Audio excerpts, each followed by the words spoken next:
시편 41편입니다.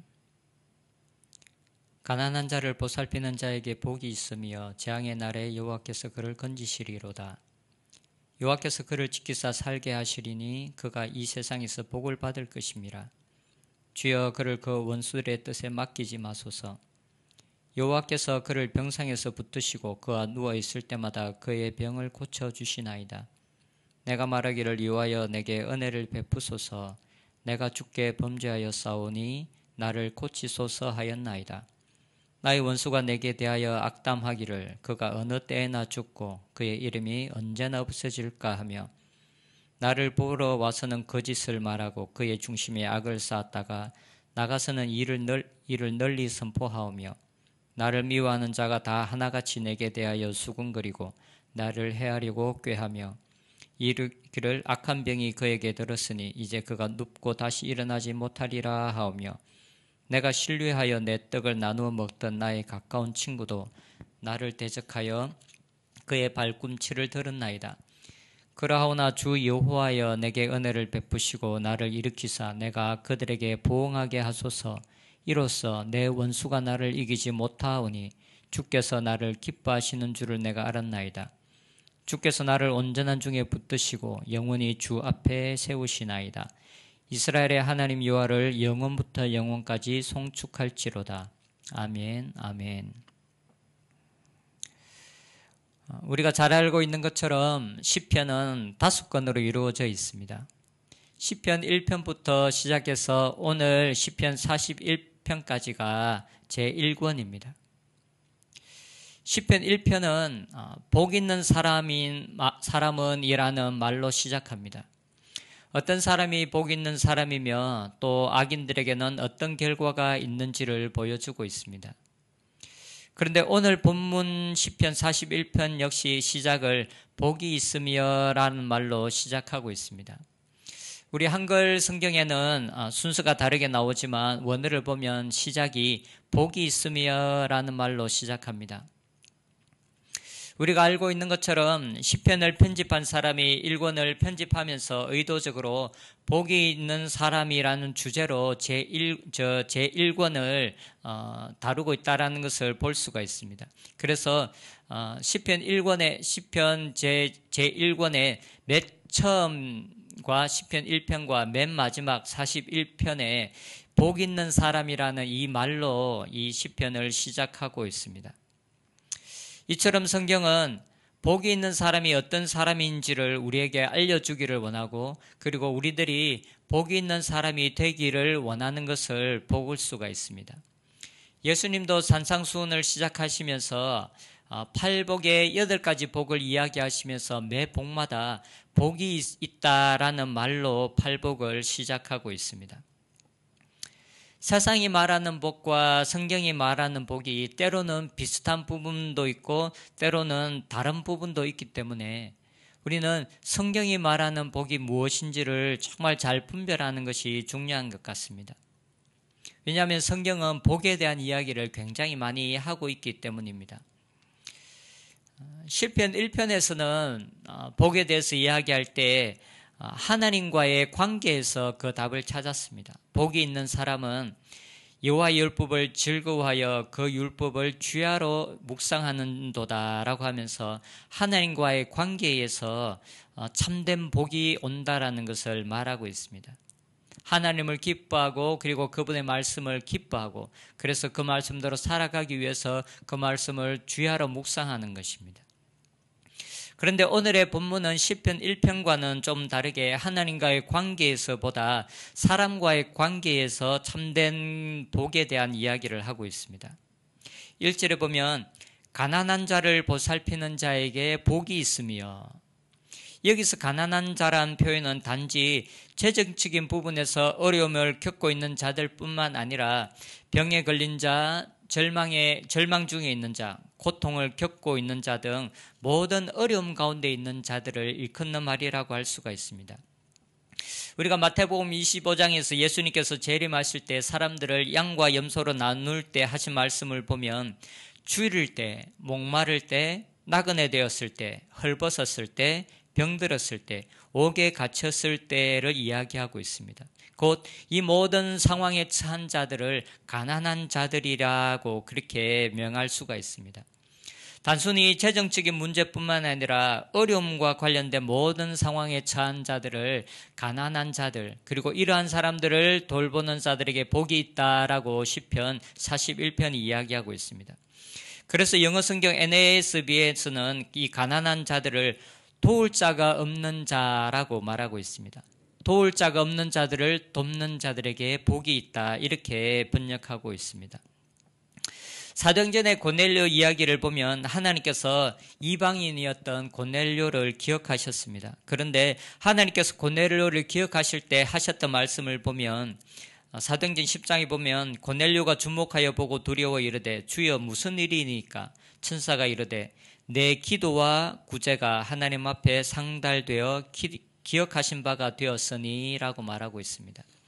하나님께서 고넬료의 무엇을 보고 기억하셨냐 하면 고넬료의 기도와 그의 구제함을 보셨다. 그리고 그것을 기억하셨다라고 말하고 있습니다.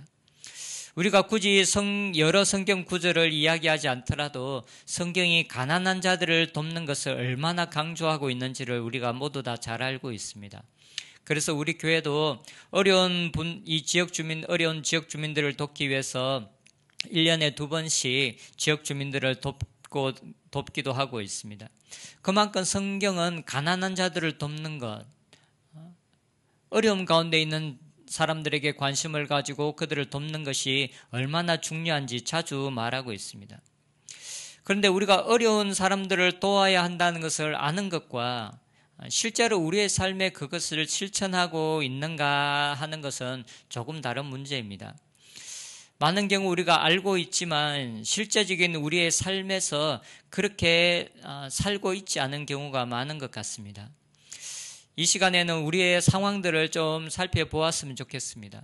실제로 우리는 한 달이나 1년 중에 어느 정도의 재정과 때로는 우리의 마음, 우리의 시간들을 가난하고 어려운 사람들을 돕기 위해서 사용하고 있는지 살펴보는 시간이 되었으면 좋겠습니다. 그래서 우리의 삶에 우리의 더 많은 시간들과 우리의 재정들을 실제로 하나님께서 관심을 가지고 계신 가난한 자들에게 정말 도움이 필요한 자들, 그리고 도울 자가 없는 자들을 향하여서 우리의 관심을 기울이는 수 있는 시간이 되었으면 좋겠습니다. 오늘의 본문은 정확하게 어떤 배경을 가지고 있는지 기록되어져 있지는 않습니다. 하지만 많은 학자들은 그의 아들 압살롬이 반역을 했을 때가 이 시편 41편의 배경이 아니겠는가라고 생각하고 있습니다. 왜냐하면 9절에 보면 내가 신뢰하여 내 떡을 나누 먹던 나의 가까운 친구도 나를 대적하여 그의 발꿈치를 들었나이다 라고 말하고 있기 때문입니다. 아마도 다윗이 굉장히 진하게 생각했고 다윗의 모사로 말하고 있는 아히도벨에 대한 언급이라고 생각하기 때문입니다. 이때 다윗은 자신이 병들어 있었고 그것이 자신의 죄로 말미암은 것이라고 고백하고 있습니다. 4절에 보면 은혜를 베푸소서 주께 범죄하여 싸우니 나를 고치소서라고 말하고 있습니다. 구체적으로 다윗이 어떤 죄를 지었는지 언급은 되고 있지는 않습니다. 하지만 다윗은 자신의 죄를 회복하고 있고 자신의 죄를 회개하고 있고 그리고 치유를 위해서 기도하고 있습니다. 이 치유는 실제적인 질병으로부터 고침을 위해서 기도한 것일 수도 있고 또한 죄로 말미암아 하나님과의 관계의 단절 때문일 수도 있지만 분명하게 그의 삶에 죄로 말미암은 결과가 대가가 있었다라는 것을 말해주고 있습니다. 그리고 다윗은 악인들이 자신에게 어떻게 대했는지에 대해서 하나님께 자세히 이야기합니다. 6절에서 9절을 보면 5절부터 보겠습니다. 나의 원수가 내게 대하여 악담하기를 그가 어느 때에나 죽고 그의 이름이 언제나 없어질까 하며 나를 보러 와서는 거짓을 말하고 그의 중심에 악을 쌓았다가 나가서는 이를 널리 선포하오며 나를 미워하는 자가 다 하나같이 내게 대하여 수군거리고 나를 헤아리고 꾀하며 이르기를 악한 병이 그에게 들었으니 이제 그가 눕고 다시 일어나지 못하리라 하오며 내가 신뢰하여 내 떡을 나눠 먹던 나의 가까운 친구도 나를 대적하여 그의 발꿈치를 들었나이다. 자신의 억울함과 자신이 당한 일을 하나님 앞에 자세하게 말하고 있습니다. 우리의 상황을, 그리고 구체적으로 우리의 마음의 감정들을 구체적으로 하나님 앞에 정직하게 표현하는 것은 참 중요한 것 같습니다. 다윗의 시편을 보면 그는 하나님 앞에 자신의 감정에 대해서, 그리고 자신이 당했던 일들에 대해서 구체적으로 그리고 정직하게 하나님 앞에 아뢰고 있는 것을 볼 수가 있습니다. 그리고 하나님의 구원하심을 위해서 기도합니다. 10절 11절에 보면 그러하오나 주 여호와여 내게 은혜를 베푸시고 나를 일으키사 내가 그들에게 보응하게 하소서. 이로써 내 원수가 나를 이기지 못하오니 주께서 나를 기뻐하시는 줄을 내가 알았나이다. 11절의 간구는 정말 담대한 것 같습니다. 내 원수가 나를 이기지 못하오니 주께서 나를 기뻐하시는 줄을 내가 알았나이다. 이 일은 아직 일어나지 않은 일입니다. 그런데 마치 일어난 일인 것처럼 그렇게 표현하고 있습니다. 하나님께서 나를 기뻐하신다라는 것을 내가 무엇을 통해서 알겠습니까? 이 싸움에서 나로 승리케 하심으로 내가 그것을 알겠습니다라고 고백하고 있습니다. 이것이 3절에 자신의 죄를 고백하는 장면과 함께 나오기 때문에 더 놀라운 기도인 것 같습니다. 하나님 앞에 우리가 때로는 이런 담대함으로 하나님 앞에 기도할 필요가 있는 것 같습니다. 그분의 선하심을 의지하고 그분의 사랑을 의지하고 그분의 신실하심을 의지하여서 하나님 앞에 담대하게 다윗은 기도하고 있습니다. 다윗은 단순히 어떤 원리를 적용해서 기도하고 있는 것이 아닙니다. 그는 이제까지 하나님과의 관계 속에서 그가 경험한 것을 바탕으로 해서 이렇게 하나님 앞에 담대하게 기도하고 있습니다. 하나님이 선하신 분이신 것을, 그리고 하나님께서 그에게 주신 약속들을 의지하여서, 하나님의 사랑에 의지하여서 이렇게 담대함으로 하나님 앞에 기도하고 있습니다. 다윗의 기도에서 우리는 하나님께 대한 경외와 함께 너무 많은 예의를 차리지 않는 어떤 친밀함의 모습을 볼 수가 있습니다. 다윗의 기도에는 이렇게 자신의 상황들을 자세히 말하지만, 그렇게 친밀함이 느껴지지만 또한 그에게는 하나님을 향한 경외를 잃지 않습니다. 하나님에 대한 경외 때문에 그가 오직 의뢰할 수 있는 하나님 앞에 하나님을 의지하고 있습니다. 경외함과 함께 친밀함으로 하나님 앞에 함께 나아가고 있습니다. 우리들도 하나님과의 관계와 우리의 기도 속에서 하나님을 향한 경외, 그리고 하나님과의 이 친밀함이 우리 가운데 필요한 것 같습니다. 그래서 다윗이 하나님을 향한 경외함과 친밀함으로 하나님 앞에 나아가 기도함으로 그의 많은 기도들이 응답을 받았던 것처럼 우리들 역시 하나님 앞에 더욱더 하나님을 경외하며 오직 하나님만 의지할 뿐만 아니라 우리들의 상황들을 구체적으로 하나님 앞에 기도하며 또한 담대하게 하나님의 신실하심과 선하심을 의지하면서 기도하며 나아가면서 하나님께서 우리의 기도에 응답하시는 것을 경험하는 저희들의 삶이 되었으면 좋겠습니다. 기도하겠습니다.